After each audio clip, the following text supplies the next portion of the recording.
It began not with a bang, but with a whisper. In the quiet corners of Tokyo's newsrooms, a subtle shift was underway, one that would soon ripple across the nation. In early 2025, Japanese financial dailies quietly debated a radical idea. Could Japan, a G7 stalwart, find common ground with the BRICS nations?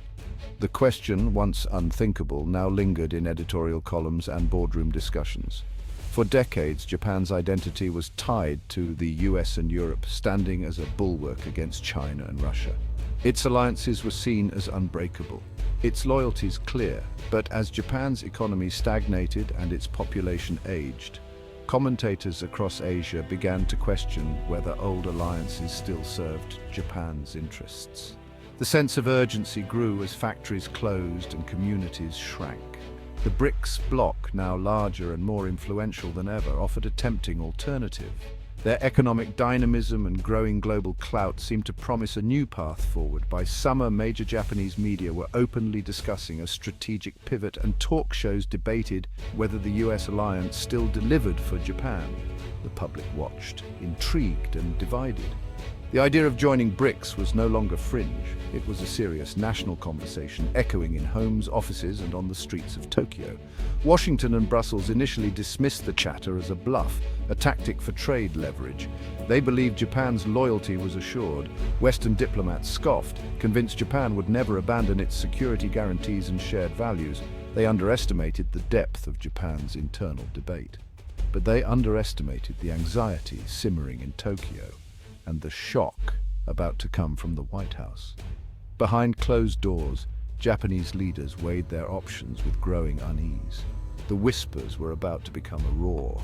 A new chapter in Japan's history was about to unfold, and the world was watching. The catalyst arrived quietly, almost unremarkably, on a Tuesday morning in July 2025, as the city of Tokyo stirred to life beneath a golden sunrise.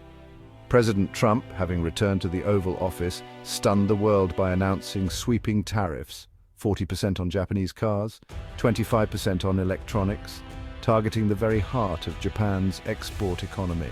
The move was blunt and unapologetic, with Trump accusing Japan of hollowing out American industry and declaring that the era of a free ride was officially over. The Nikkei index plunged within hours. Japanese giants like Toyota and Sony lost billions in market value overnight, and economic projections warned that Japan's GDP growth could drop by 2 full points, threatening recession. The so-called Trump shock shattered the post-war US-Japan economic partnership, sending shockwaves through boardrooms and government offices alike. Prime Minister Kishida's government was blindsided. Months of careful diplomatic efforts and back-channel negotiations had failed to prevent this crisis. Japan's response was muted and cautious. Retaliation risked a trade war it knew it couldn't win, yet inaction felt like surrender. The sense of betrayal ran deep. For many Japanese, the United States, once seen as protector and partner, now acted as an adversary, upending decades of trust.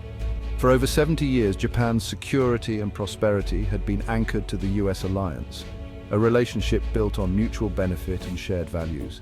Now, a single act of economic aggression called that entire belief system into question, leaving leaders and citizens alike to wonder what the future might hold. If Washington could inflict such pain for domestic gain, what did the security guarantee, the very foundation of Japan's post-war identity, really mean anymore? The tariffs created a vacuum of trust, a rift in the alliance that other global powers, from Beijing to Moscow, were eager to exploit for their own advantage.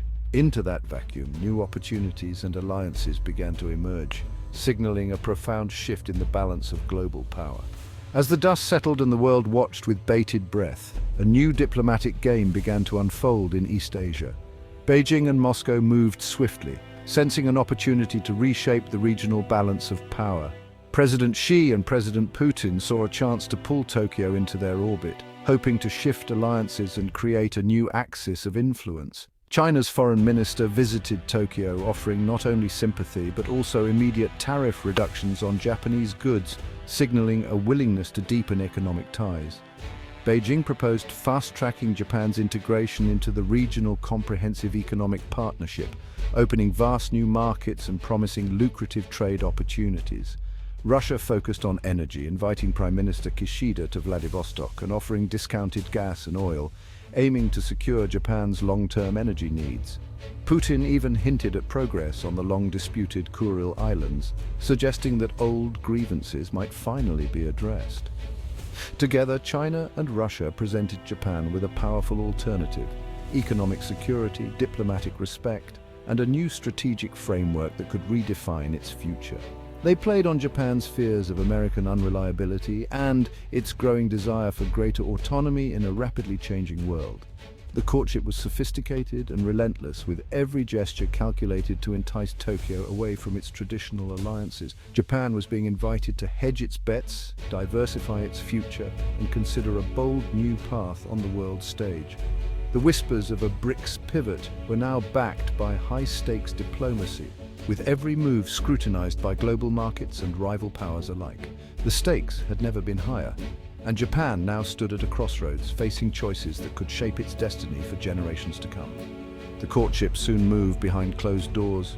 In late 2025, Japanese envoys met BRICS counterparts in Geneva and Singapore for secret talks.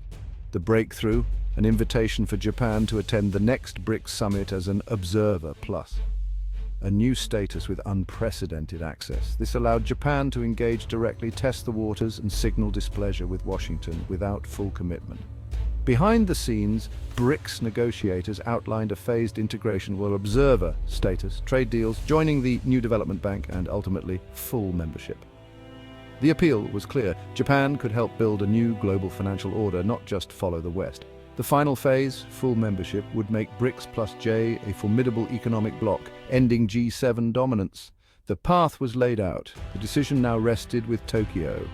Japan's economic pivot showed up in the numbers before any official announcement. By early 2026, exports to the US had plunged 35%. Yokohama's port was eerily quiet. Meanwhile, trade with BRICS nations surged. China's tariff cuts sent Japanese exports soaring by 40%. Japanese automakers inked a $50 billion deal with Baidu for autonomous vehicles. India imported Japanese rail tech. Brazil bought more machinery. For the first time, Japan's trade with BRICS was set to surpass its US trade. Japanese companies shifted investments to Southeast Asia, Mexico, and Brazil, bypassing US tariffs.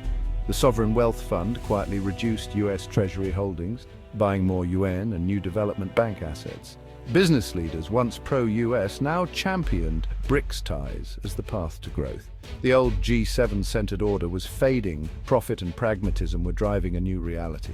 Japan was no longer waiting for the West. News of Japan's BRICS engagement hit Washington like a bombshell. President Trump lashed out, threatening harsher tariffs and questioning the US-Japan Security Treaty. Western allies expressed concern, warning that Japan's pivot could destabilize the Indo-Pacific and trigger a domino effect. The G7 urged Japan to reaffirm its commitment to shared values, yet behind closed doors, some Europeans sympathized. America's own policies had pushed Japan to the brink. The crisis exposed fractures in the Western alliance. Washington's threats only reinforced Tokyo's sense that the US was now an unreliable partner. Instead of pulling Japan back, the West's fury pushed it further toward BRICS. The post-war order was unraveling, one ally at a time. The BRICS pivot ignited a fierce debate within Japan. The ruling party was split. The old guard clung to the US alliance, while younger nationalists saw a chance for independence. Older Japanese feared losing the American security umbrella. Younger generations saw more opportunity in Asia. Universities shifted focus to Mandarin and Russian. Business schools emphasized BRICS markets. Corporations sought graduates with emerging market experience over US degrees. Polls showed for the first time a majority favored stronger BRICS ties, even at the cost of US relations. The nation's soul was in flux, forced to confront its identity and future. Japan was looking east, not west. The great irony: Japan's pivot wasn't driven by China or Russia, but by American policy. The US-Japan alliance, once the bedrock of Indo-Pacific stability, was being dismantled by America-first tariffs. Security concerns loomed. Joining BRICS could end the US-Japan Security Treaty, forcing Japan to consider its own nuclear deterrent. Economic autonomy could come at the price of profound insecurity and a regional arms race. If Japan joined BRICS, the global order would shift. BRICS would control vast GDP, tech and financial power. The G7 era would be over. A multipolar world would dawn. As of August 2025, Japan stands at a crossroads. Its choice will shape not just its own destiny, but the 21st century. The stakes could not be higher. The world watches, breath held, as Japan contemplates a move that could remake the world.